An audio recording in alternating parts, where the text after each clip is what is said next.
Welcome back to the InsureShield Checkout Cart Installation video series. This is part 2 of our 3-part video series that will take you through the steps of installing the consumer checkout code into your Shopify store.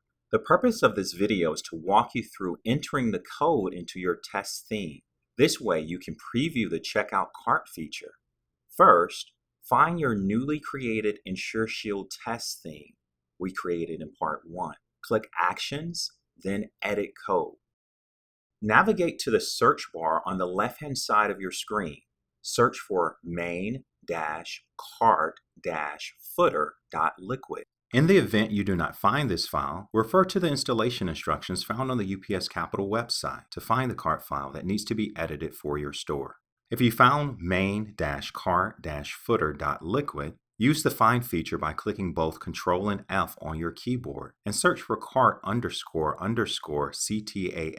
This will highlight that line of code.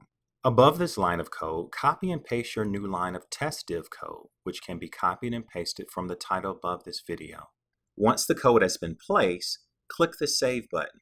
To preview the code, click Actions, then Preview.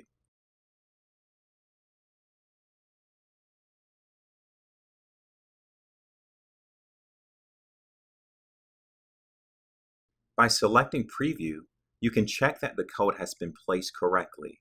If it is not in the correct space as shown here, you can go up line by line of code and paste a new line of code until it is in the correct position. You have now completed entering the consumer code into your test theme. Please continue on to the final instructional video to implement the checkout cart code into your store's live theme.